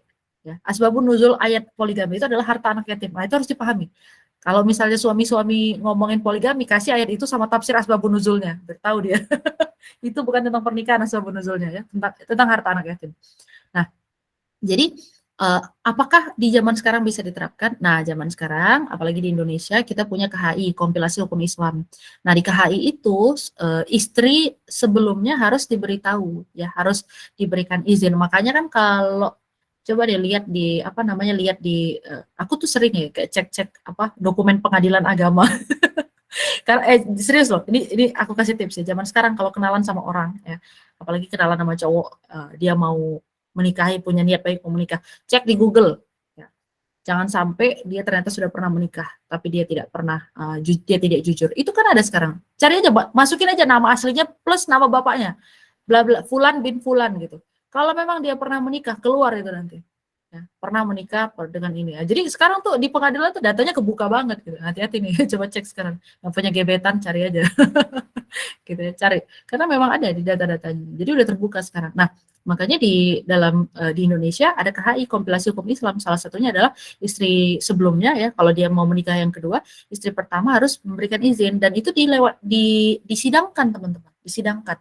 Betul, disidangkan. Jadi dengan ini ya, istri pertama mengizinkan suami atas nama bla bla bla menikah dengan bla bla bla. Karena udah harus kayak gitu kalau di Indonesia. Bukan berarti syariat Islamnya yang tidak sempurna ya, nauzubillah min zalik. Tapi memang ada hal-hal yang pada saat masanya berubah, kita harus menemukan solusi. Islam ini harus menjadi solusi dari segala permasalahan. Nah, masalahnya orang zaman sekarang emosinya makin gak stabil, gitu kan? Emosinya makin gak stabil, makin jauh dari syariat, ya, ngajinya makin kurang, kufurnya makin nambah. Makanya akhirnya adalah solusi-solusi atau ijtihad ya, ijtihad artinya usaha yang dilakukan oleh para alim ulama kita di Indonesia dan kompilasi hukum Islam. Jadi kompilasi hukum Islam itu adalah hukum-hukum Islam yang kemudian ketika di Indonesia dia punya penyesuaian gitu ya, penyesuaian. Ini bukan ngomongin Islam Nusantara ya, bukan, tapi dia ada penyesuaian gitu. Ada semacam another treatment. Nah, terkait yang terakhir kata Salwa bilang, kalau Salwa sih nggak sanggup. Ya intinya tidak menolak syariat sih, itu aja. Dulu ustadku pernah ngajarin gini, kamu kalau mau ngomong sama calon suamimu bilang gini, saya tidak menolak syariat poligami karena itu dari Allah, tapi tolong jangan saya. Ya, itu Ustaz saya ngajarinnya gitu. Ya, nggak apa-apa, saya itu nggak mengharamkan poligami, tapi tolong jangan saya nggak sanggup gitu. Nggak apa-apa, itu boleh diutarakan ya. Artinya kita tidak menolak ya, tidak membenci karena itu syariat. Nggak boleh kan? Ingkar syariat itu kan membuat kita menjadi keluar dari Islam. Jadi kita tidak membenci poligami ya karena itu syariat. Tapi kita kalau nggak sanggup ya bilang. Kalau belum siap ya bilang gitu. Pun kalau satu hari ternyata kondisinya membuat kita harus menjadi misalnya menikah dengan menjadi istri kedua atau misalnya harus punya madu, ya ketetapan Allah nggak boleh dibenci juga gitu. Dulu aku orang yang sangat anti dengan poligami gitu. Tapi lama-lama ya syariat mau gimana? Syariat kan udah pasti banyak kebaikannya gitu. Jadi itu Salwa ya, di Indonesia sudah ada apa namanya, udah ada ketetapannya dan mudah-mudahan kita memandang poligami itu adil sebagai sebuah syariat Allah. Kalaupun kita belum sanggup ya bilang sama pasangan kita tidak sanggup di poligami gitu. Allah taala. Oke Kak, Baik. mungkin tambahan Oke. sedikit. Nah, tadi kan di Indonesia udah mungkin kayak kondisional ya di daerah-daerah masing-masing. Kayak kita di Indonesia sudah ada tadi KHI itu tadi ya. Nah, kalau misalnya nih ternyata si istri pertama tidak sanggup dan mengatakan ya udah lebih baik kita berpisah, kamu menikah dengan orang lain, itu halal nggak Kak? Sebenarnya kalau untuk wanita meminta cerai suami karena alasan poligami, gimana Kak? Berat. Iya, langsung aja Yon ya. Bagaimana kalau meminta berpisah karena poligami? Ada beberapa kondisi yang membolehkan orang pisah ya. Jadi perpisahan itu memang dibenci sama Allah. Tapi ada kondisi yang mau tidak mau itu adalah darurat ya, exit gate, ya, semacam emergency exit gitu. Cuman tolong jangan ditanamkan di kepala kita bahwa apapun masalahnya perpisahan adalah solusi, itu salah juga gitu. Jadi itulah kenapa pentingnya punya perjanjian pranikah. Ya, jadi ada hal-hal yang disepakati sebelum pernikahan. Perjanjian pranikah isinya bukan setiap hari Sabtu bawain bunga, setiap anniversary beliin coklat, ya. Sebelum tidur selalu ngucapin good night. Bukan itu. Perjanjian pernikahan itu mencakup kesepakatan yang punya kekuatan hukum. Masa iya ada orang dihukum gara-gara nggak ngasih coklat tiap anniversary, kan nggak mungkin gitu. Makanya perjanjian pranikah itu perlu, apalagi di zaman sekarang kan, karena kita nggak tahu di dunia sangat-sangat VUCA dan segala macam bla bla bla gitu. VUCA itu bukan hanya di bisnis ya, di kehidupan kita juga ada VUCA. Ya, ada ketidakpastian, ya ada poranda segala macam gitu kan, ada aja gitu. Setiap hari di dunia ini ada VUCA. Jadi kalau misalnya dia memutuskan berpisah karena misalnya ya, sebelum menikah bikin perjanjian pranikah bahwa selama saya hidup saya tidak mau dipoligami gitu kan. Ini kan juga dicontohkan sama Fatimah dan Ali. Ali dan Fatimah itu Ali itu monogami selama Fatimah hidup. Nah, menikah lagi setelah Fatimah wafat. Jadi punya istri 2, 3, 4, istrinya Ali kan juga banyak ya. Punya istri 2, 3, 4 itu ya setelah Fatimah wafat gitu. Kenapa? Karena Fatimah bilang, selama saya hidup saya tidak bersedia gitu. Saya tidak mau dipoligami dan Nabi pun tidak mengizinkan. Nah, ini nih, Nabi pun tidak mengizinkan Ali untuk poligami selama Fatimah hidup. Luar biasa kan? Artinya itu adalah perjanjian pranikah, teman-teman. Ya, perjanjian pranikah. Kalau ternyata sebelum nikah nggak ada perjanjian, ya kan repot gitu. Kamu poligami, udahlah aku udahan aja. Ya nggak bisa dong. Nggak ada perjanjiannya. Tapi kalau misalnya ada perjanjian sebelum nikah ya, jika pihak ini melanggar maka konsekuensinya adalah misalnya berpisah atau apa gitu. Yaitu perjanjian pranikah itu secara hukum. Tetapi kalau secara syariat ya, misalnya terjadi poligami dan poligaminya ini tidak melanggar syariat. Contoh, poligami ya, menikah lagi karena mau menolong janda yang udah tua gitu ya, janda yang udah nggak ada yang ngurus lagi, udah nenek-nenek gitu. Aku pernah nonton film kayak gini, terus jadi dia anak muda ganteng, ustadz menikahi nenek-nenek. Oh itu apa namanya? Karena nenek ini tinggal sendiri dan nggak ada yang ngurus. Wah itu habis dibully satu kampung. Tapi si laki-laki ini belum menikah ya, laki-laki ini belum menikah. Di film itu diceritakan. Dia mau menikahi nenek itu bukan karena cinta, karena dia tahu nenek itu nggak ada yang ngurusin. Jadi dia mau menikahi nenek itu. Itu mind blowing banget sih filmnya menurutku. Aku nonton film itu, wah ini yang muda langka nih gitu. Jadi apa namanya, ketika misalnya, memutuskan berpisah karena, poligami dan tidak ada sebab-sebab yang kemarin aku sebut ya, apakah membahayakan diri, membahayakan, dunia, membahayakan akhirat, atau misalnya lelakinya berzina, maka sebenarnya talak atau perpisahan bukan jalan yang seharusnya dipilih kalau terjadi poligami, gitu ya. Karena kalau masalah cemburu dan segala macam Nabi sudah ajarkan bagaimana berbuat adil kepada istri-istrinya, bagaimana Nabi menangani cemburu para istrinya gitu. Jadi itu bukan, ini pandanganku ya, pandanganku dengan keterbatasan ilmuku, kalau terjadi poligami, ya oke. Kalau terjadi poligami itu opsinya bukan langsung berpisah, kecuali memang sudah punya perjanjian pranikah, dia mengajukan persyaratan bahwa selama dia hidup, selama si perempuan hidup dia tidak, mau dipoligami, ya dia tidak siap dan tidak bersedia dipoligami.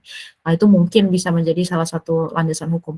Tapi kalau di tengah jalan tiba-tiba suaminya menikah lagi, kemudian memenuhi segala hukum syariat, tidak melanggar apapun, tidak membahayakan apapun, tiba-tiba meminta berpisah, rasanya bukan suatu hal yang bijak lah ya. Karena tidak ada alasan yang membuat mereka harus berpisah gitu. Karena talak itu coba deh teman-teman googling di beberapa tafsiran, apa kondisi yang membolehkan orang berpisah. Ya. Kalau ternyata nggak ada secara syariat ya udah jangan diambil karena nanti khawatirnya berkah Allah dicabut gitu. Allah taala alam bisawab. Silakan Yon. Baik. Oke, udah clear ya. Ini Kak Azelia dulu ya, Kak Zayan ya, karena udah ada di antrian. Mungkin pertanyaannya nggak terlalu panjang, mungkin jawabannya nggak terlalu panjang. Jadi di sini izin bertanya Ustazah, apa perbedaannya seorang ahli kitab dan ahli tafsir? Masih agak kurang paham tentang itu. Jadi mohon dijawab dulu Kak, sebelum kita ke Kak Oke, Zayan. ini saya ini kayaknya temanku deh, pakai nama anaknya ya, bukan. Jadi, ya bismillah, apa bedanya ahli tafsir dengan ahli kitab? Ahli tafsir, dia menafsirkan ayat ya, menafsirkan, fasaro itu artinya kan menjabarkan, menjelaskan dengan menyeluruh. Jadi bukan mengartikan, maka bedakan tafsir Quran dengan terjemah Al-Quran. Ya, kalau kita baca Quran, sebelahnya ada bahasa Indonesianya, itu namanya terjemah Al-Quran. Tafsir adalah satu ayat dijelaskan per kata, per makna, apa hadisnya yang mendasari bagaimana, kenapa, apa asbabun nuzulnya, kenapa Allah menurunkan ayat ini. Nah, itu tafsir. Itu ahli tafsir. Nah, sedangkan ahlul kitab itu adalah Yahudi dan Nasrani. Kalau ahli tafsir jelas itu orang Islam doang. Ahli tafsir itu hanya orang Islam. Sedangkan ahli kitab itu adalah Yahudi dan Nasrani, yang mana mereka adalah orang-orang yang mempelajari dan memahami kitabnya masing-masing. Si Yahudi memahami Taurat dan si Nasrani memahami Injil, bukan Bible ya, Injil. Karena yang sekarang dibaca dan dipelajari oleh orang-orang Kristiani itu adalah Bible, bukan Injil. Karena Injil yang asli itu isinya justru tidak jauh dari Al-Quran. Dan Injil yang asli itu diturunkan dalam bahasa Ibrani ya, dalam bahasa Ibrani, bahasa tertua. Jadi justru isinya tidak jauh dari apa yang diajarkan dalam Al-Quran dan tidak bertentangan. Baik Taurat, Injil maupun Quran itu isinya nggak ada yang bertentangan, dia relate terus tuh. Nah, jadi ahli kitab itu memang khusus pada Yahudi dan Nasrani, tidak ada keyakinan agama lain ya. Hindu tidak bisa jadi ahli kitab, Buddha tidak bisa jadi ahli kitab karena mereka bukan kaum yang diturunkan kitab kepadanya. Jadi ahli kitab hanya kepada Yahudi dan Nasrani, sedangkan ahli tafsir itu adalah orang-orang Islam dan alim ulama yang memang mempunyai ilmu yang benar, ilmu yang sahih tentang penafsiran Al-Quran gitu, Azel.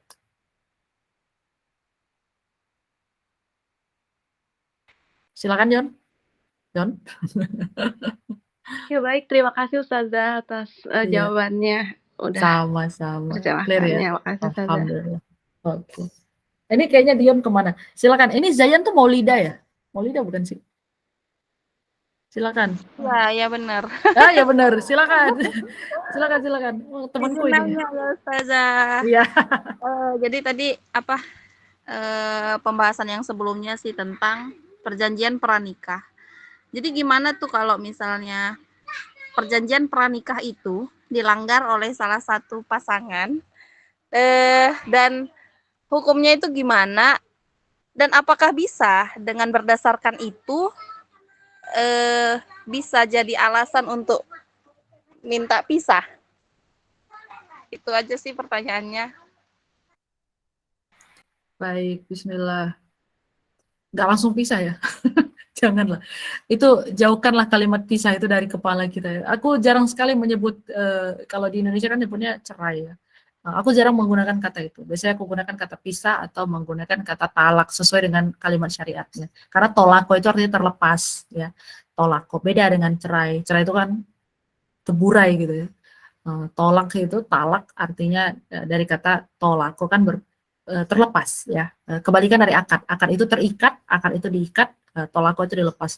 Jadi kita jauhkanlah konsep itu karena kanan kiri kita itu sekarang udah banyak sekali kasus-kasus perpisahan kayak gitu. Jauhkan dari kepala kita, itu adalah pintu darurat terakhir kalau memang udah nggak ada option lagi ya yang lebih baik daripada itu. Tapi kalau masih ada opsi yang lebih baik dari itu, karena sebelum talak ada islah itu perbaikan ya. Kemudian ada ya islah dulu pasti perbaikan. Di dalam Quran juga disebutkan ya, in aroda islahan, jika mereka menginginkan perbaikan, maka kemudian mereka rujuk ya. Karena kenapa ada talak 1, 2, dan 3 itu? Ya karena memang Allah masih memberikan kesempatan kita untuk berpikir, menelaah apakah memang perpisahan itu adalah menjadi jalan yang terbaik gitu.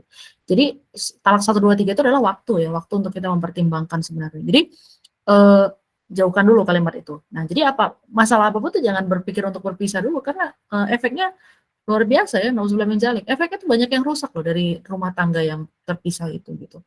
Nasab jadi kacau kan. Jadi gimana coba? Nasab kan jadi kacau. Jadi pohon, kalau kita disuruh gambarkan pohon nasab tuh jadi kadang aku tuh mikir gitu. Ini jadi bingung ya pohon nasabnya kemana gitu. Saking banyaknya perpisahan cabang-cabangnya gitu. Nah, jadi kalau misalnya ada perjanjian pranikah kemudian dilanggar, apa dulu konsekuensinya gitu. Contohnya ya, misalnya ada nih perjanjian pranikah aku pernah dengar kayak gini. Selama saya masih sehat, menjadi seorang istri, mampu melayani dengan baik, maka selama itu pula saya tidak bersedia di poligami, kecuali saya tidak mampu menjalankan tugas sebagai seorang istri, tidak mampu memberikan servis lahir batin, tidak mampu melayani suami lagi, maka kemudian saya mengizinkan suami untuk menikah lagi. Itu ada kayak gitu. Nah, jadi tergantung konsekuensinya diatur di dalam perjanjian pernikah. Kalau orang hukum ya, benar-benar orang hukum ya, bukan hukum Islam. Orang hukum malah lebih jelas lagi. Perjanjian pernikah itu sampai kepada pembagian harta. Ya, sebelum saya menikah, si istri bawa harta sekian, suami bawa harta sekian. Pada saat menikah, pengelolaannya kepada siapa? Kalau nanti di kemudian hari terjadi sesuatu, maka siapa yang akan memegang pengelolaan harta? Itu orang hukum sampai ngomongin itu. Ya, sampai ngomongin soal kepemilikan harta. Nah, jadi tergantung konsekuensinya apa yang pernah dibuat pada saat menikah, sebelum menikah di pranikah, kontrak pranikah. Tapi bukan berarti kontrak pranikah ini menjadi sesuatu yang wajib dan kalau nggak kita lakukan menjadi haram. Enggak ya. Itu ijtihad, teman-teman. Usaha ya, ikhtiar kita untuk menghindari hal-hal yang tidak kita inginkan di kemudian hari. Tapi di dalam Islam ya tidak ada kewajiban membuat perjanjian pranikah, tidak ada, gitu. Tidak ada kewajiban seperti itu. Sama kayak halnya ta'aruf lah ya. Ta'aruf itu kan nggak ada di dalam syariat Islam sebenarnya. Nggak ada sebelum nikah 6 bulan dulu kenalan bla bla bla, nggak ada kayak gitu. Tapi kemudian ulama kita melihat wah ini kalau nggak dikasih guidance, nggak dikasih arahan, ini orang bisa nggak punya bimbingan nih dalam mencari pasangan. Maka kemudian dibuatlah satu upaya namanya ta'aruf hitbah nikah gitu ya. Nah, kalau itu memang ada syariatnya kalau hitbah ya. Jadi ada beberapa hal yang memang diadakan untuk mengurangi resiko-resiko. Salah satunya yang kita itu kompilasi hukum Islam. Nah, apakah bisa menjadi landasan untuk berpisah? Seharusnya sih enggak. Ya, seharusnya enggak. Karena masih ada solusi lain. Karena di Quran juga yang dikemukakan adalah islah duluan. Ya, in aroda islahan. Jika keduanya menginginkan perbaikan. Jadi, kalau terjadi sesuatu, maka kemudian yang dilakukan pertama, ya misalnya, ada pelanggaran nih gitu ya. Melanggar salah satu pasal. Ya, orang di mana-mana kalau melanggar ya diperbaiki lah gitu ya. Kita aja waktu sekolah kalau kita melanggar peraturan sekolah kan kita ditegur.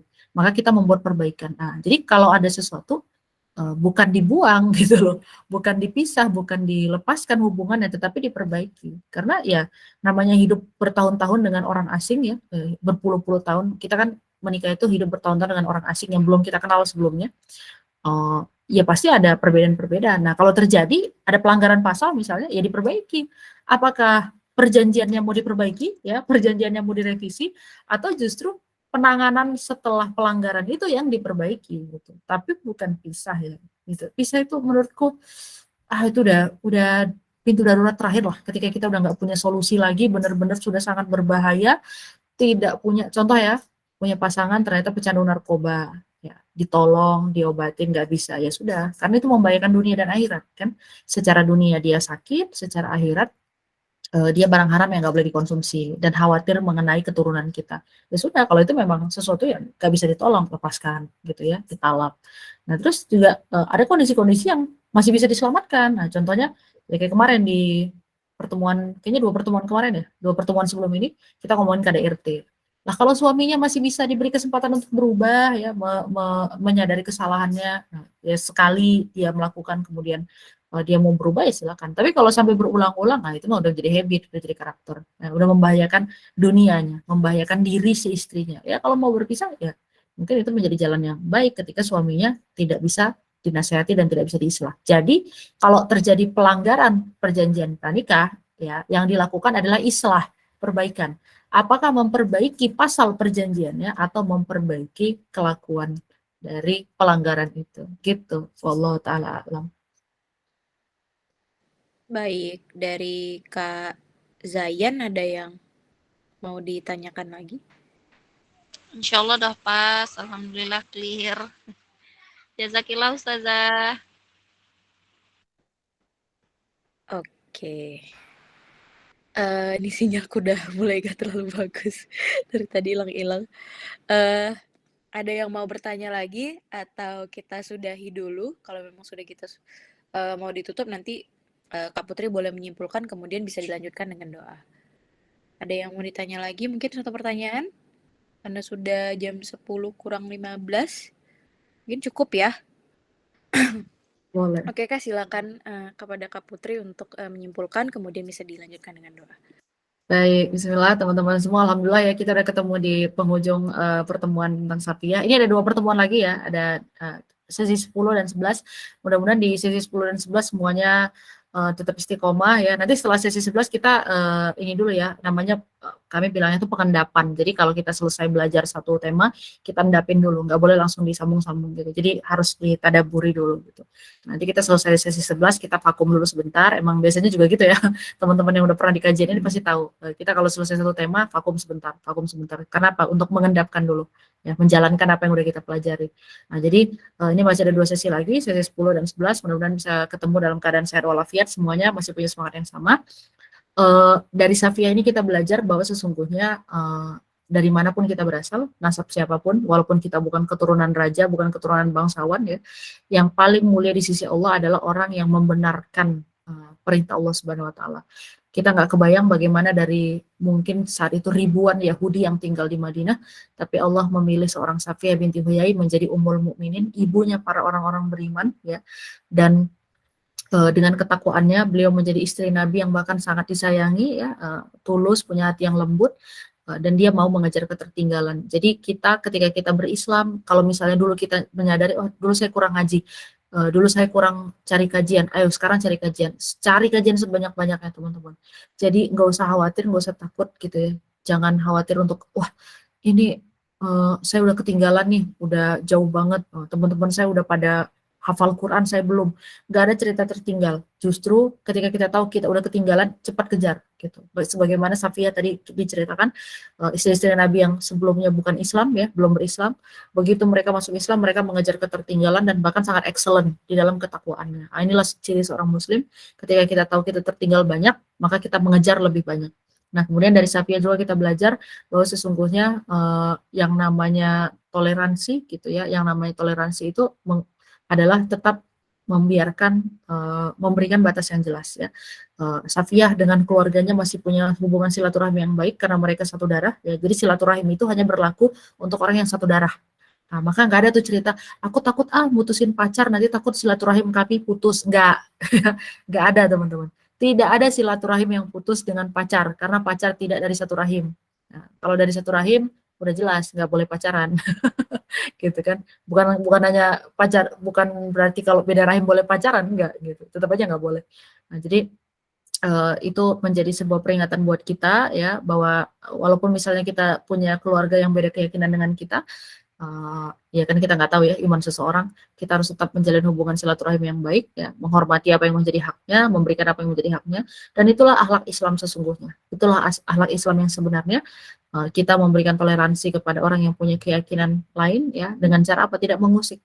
Kalau kita tidak mau diusik, jangan mengusik gitu. Kita nggak suka agama kita diusik, ya kita jangan mengusik agama orang lain.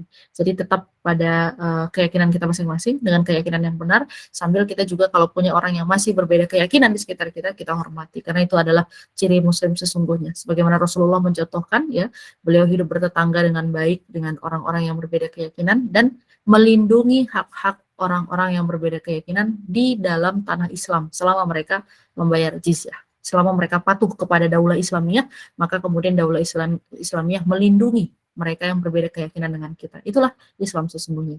Kita tutup dengan istighfar 3 kali. Astagfirullahaladzim, astagfirullahaladzim, astagfirullahaladzim, la ilaha illa huwal hayyul qayyum wa atubu ilaik. A'udzubillahi minasyaitonirrajim. Bismillahirrahmanirrahim. Alhamdulillahirabbil alamin arrahmanir rahim maliki yaumiddin. Iyyaka na'budu wa iyyaka nasta'in. Ihdinas siratal mustaqim. Shiratal ladzina an'amta 'alaihim ghairil maghdubi 'alaihim waladdallin. Amin. Allahumma inni qad istawda'tuka ma 'allamtani bihi fardudhu ilayya 'inda hajati wa la tunsinihi abadan ya rabbal alamin. Ya Allah ya Tuhanku, aku titipkan apa yang Engkau telah ajarkan kepadaku. Kembalikanlah ia kepadaku saat aku membutuhkannya dan jangan pernah Engkau jadikan aku lupa terhadap ilmu ini selama-lamanya ya Allah. Berikanlah kami kebahagiaan di dunia dan di akhirat. Rabbana atina fid dunya hasanah wa fil akhirati hasanah wa qina adzabannar. Subhana rabbika rabbil izzati amma yasifun wa salamun alal mursalin walhamdulillahirabbil alamin. Thank you. Alhamdulillah, terima kasih banyak kepada Kak Putri.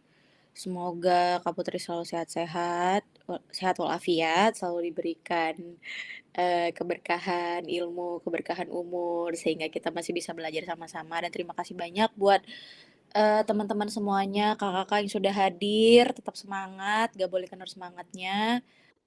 Masih ada 2 pertemuan lagi ya. Semoga kita semuanya sehat walafiat dan semoga semua ilmunya bisa diamalkan dengan baik. Mungkin itu aja. Mohon maaf kalau ada salah-salah kata. Assalamualaikum warahmatullahi wabarakatuh. Waalaikumsalam warahmatullahi wabarakatuh.